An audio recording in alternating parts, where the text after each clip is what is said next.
Olá, gente. Dia dificílimo hoje. Eu vou aqui falar rapidamente com vocês sobre o panorama das mudanças, um dia muito tenso dentro do Congresso Nacional, e vou esperar vocês entrarem aqui rapidamente. O que estão chamando de reforma ministerial do Bolsonaro não dá para chamar de reforma ministerial, que ele é um arranjo de péssima qualidade que demonstra uma crise muito profunda do governo Bolsonaro. Mas queria destacar algumas coisas. O dia hoje começou com uma inaceitável, absurda manifestação da atual presidente da Comissão de Constituição e Justiça, a deputada Bia Kicis, que não tem postura, não tem condição ética, não tem condição moral de estar à frente da CCJ. É muito grave o que essa deputada faz, é uma fanática da base bolsonarista e que fez uma postagem hoje criminosa. Por ser criminosa, eu quero dizer que eu entrei no STF, ela já é uma investigada por ações antidemocráticas no STF, ela é uma das investigadas, e eu acrescentei a investigação que ela já tem, o crime que ela cometeu hoje, pois ela fez uma postagem estimulando a polícia da Bahia a fazer motim, a fazer greve, exatamente isso, no meio de uma pandemia, no meio de uma situação onde a gente tem uma média maior de 2.000 pessoas morrendo por dia, chegamos essa semana a ter mais de 3.000 pessoas morrendo por dia, ela faz uma manifestação, um estímulo, e não foi sozinha, mas ela é presidente da CCJ, a greve de policiais, estimulando que isso fosse no Brasil inteiro. Pois bem, o que eu quero chamar a atenção aqui é que isso não foi à toa.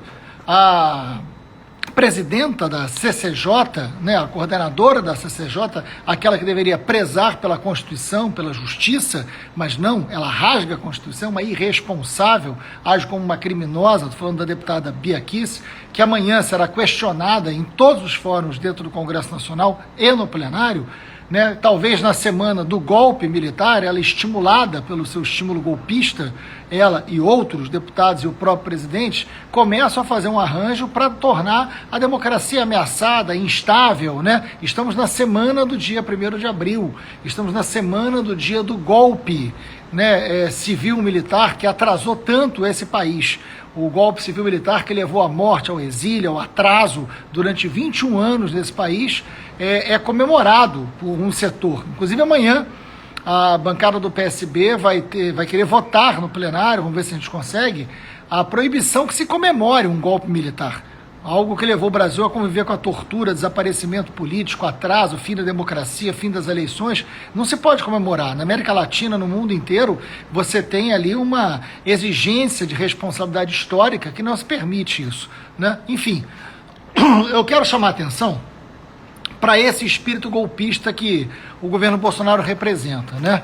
Primeiro que eles agiram de uma maneira muito irresponsável diante de uma tragédia. Nós tivemos um policial na Bahia, num surto, algo que é muito grave, algo que a família deve ser amparada. Eles se aproveitaram disso para tentar colocar a polícia contra o governador, para estimular motim, para colocar que a saúde é uma coisa, a crise da pandemia é uma coisa, mas a crise econômica é outra. Essa insistência criminosa que esses setores bolsonaristas têm. Nós não vamos recuperar a economia enquanto não nos livrarmos da crise sanitária. Nós temos que garantir leitos, oxigênio, medicamento para as pessoas, vacina, não tem tratamento precoce, é criminoso fazer um negócio desse. Então a gente precisa dar condição para que a saúde pública seja levada a todas as pessoas com dignidade. É disso que a gente está falando concretamente. Mas não, no lugar disso, eles estimulam a polícia a fazer motim no Brasil inteiro. Pior, se utilizando de uma tragédia pessoal sem precedentes. Isso foi estimulado pelas redes bolsonaristas o dia inteiro, chamando o policial de herói, dizendo que ele tinha se colocado contra o governo, que ele não ia prejudicar trabalhadores. O que prejudica trabalhador é pegar Covid e não ter vacina. Atentado e terrorismo nesse país é vacina. Esse mesmo governo que estimula armas, que estimula o descontrole das armas, que estimula a milícia, que estimula as ações violentas de grupos fanáticos, que faz com que a polícia seja cada vez mais bolsonarista. Mas aí é que entra uma questão importante para você que está assistindo. É muito curioso, porque não tem nenhum projeto do governo Bolsonaro que trabalhe na modernização da polícia, que melhore os salários dos policiais. Se tiver algum policial aqui assistindo, me diga qual foi a medida do Bolsonaro que melhorou os salários, as condições de trabalho, que trouxe modernização, melhor capacidade de trabalho. Pelo contrário, as medidas tomadas por Bolsonaro são medidas que atrasaram o rendimento da polícia, atrasaram as condições da polícia. Como a última medida, inclusive, a PEC 173, que prevê que não tenha concurso público e não tenha reajuste salarial. Então, Bolsonaro age contra as polícias, manipula as polícias para fraquejar, para enfraquecer a democracia brasileira. A gente precisa atentar para esse espírito golpista. O governo Bolsonaro está claramente mais fraco. Hoje cedeu mais um cargo para o Centrão. Se equilibra entre o fanatismo e a lógica de ocupação de cargos do Centrão, o toma lá da cá. A deputada Flávia Arruda, que eu conheço, uma deputada que transita bem na casa, é uma pessoa absolutamente ligada ao Centrão, ganha um ministério. Então, de alguma maneira, o Bolsonaro cede ao Centrão, coisa que ele disse que jamais ia fazer, e por outro lado, ele de alguma maneira dialoga com os golpistas, dialoga com os fanáticos. E nesse sentido, a demissão do ministro Ernesto Araújo, mas substituído por alguém de um quilate muito parecido ao dele, não resolve os nossos problemas. Agora, o que mais me chama a atenção e que eu quero discutir com vocês é o que está acontecendo com as Forças Armadas. Em nada o que está acontecendo com as Forças Armadas tem a ver com o Centrão. O Centrão já ganhou o que queria, mais um ministro, né? Mais um ministério. O Centrão já ganhou o que queria no orçamento. E Bolsonaro está completamente rendido à política do Centrão. Agora, a questão central são as Forças Armadas. O ministro da Defesa, o ministro Azevedo, ele foi demitido porque ele não concordou com o Bolsonaro na decretação do estado de sítio.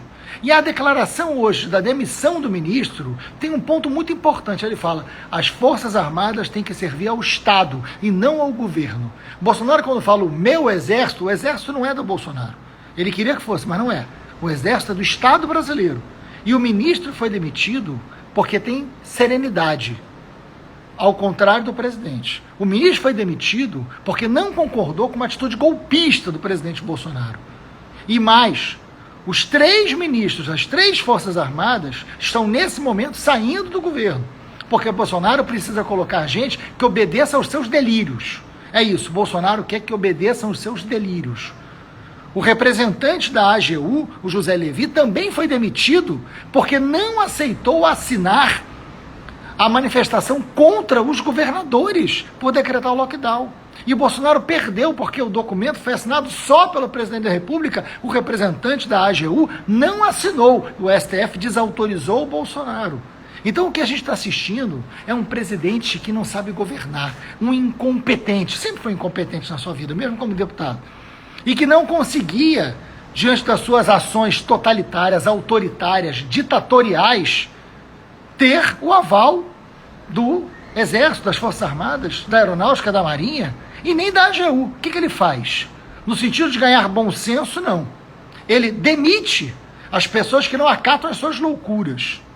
Depois que o ex-presidente Lula se tornou presidenciável, Bolsonaro enlouqueceu de vez. Bolsonaro perdeu qualquer parâmetro, qualquer decência nas suas atitudes e vai levando o Estado brasileiro a esse tipo de arbítrio.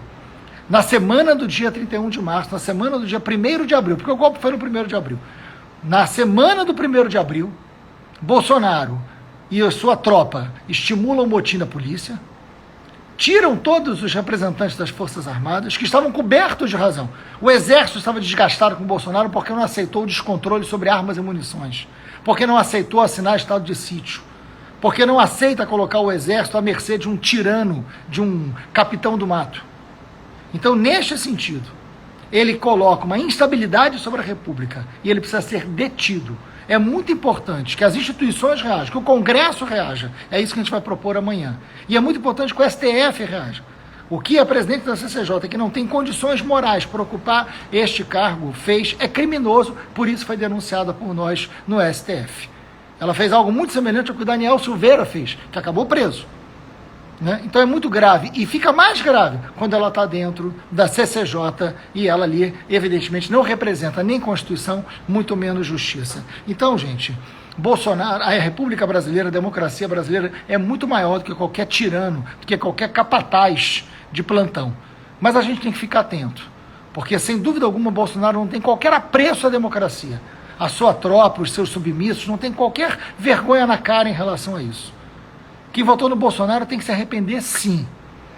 E tem que fazer campanha contra.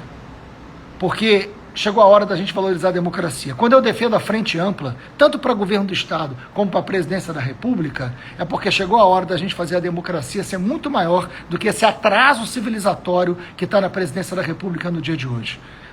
Bolsonaro tem que ser derrotado. Derrotado por todos nós que defendemos a democracia. Não é hora da gente priorizar diferenças entre a gente. Vamos formar uma grande frente ampla, derrotá-lo no Congresso, entrar com as ações que temos que entrar, derrotá-lo no processo eleitoral ou antes, porque ele não deixa de cometer crime de responsabilidade, um atrás do outro.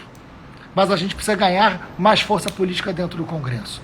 As redes são importantes. A gente ainda não pode ir para a rua porque está num momento muito grave da pandemia, muito grave, e a gente não pode descuidar. A vida de cada um de nós é muito importante. Mas a gente tem que fazer oposição sistemática a esse tirano, a esse incompetente que hoje está na presidência da República. É isso que a gente está fazendo no Congresso. Eu assumi hoje, junto, o deputado Alessandro Molon é o líder da oposição, eu sou o líder da minoria. A gente já fez uma reunião sobre esses pontos hoje e amanhã a gente estará dentro do Congresso Nacional lutando por aquilo que custa tão caro a nossa história, que é a democracia e a vida de cada brasileiro. O Brasil hoje convive com fome e com morte. E o responsável por isso chama-se Jair Bolsonaro. Vamos à luta, gente. Essa semana não tem nada a ser comemorado. Foi uma ditadura das mais violentas, covardes, perversos. Tirou a vida de muita gente, levou o Brasil ao atraso. Quem comemora um negócio desse não tem responsabilidade com a vida e nem com a história desse país. Grande abraço a todas e todos.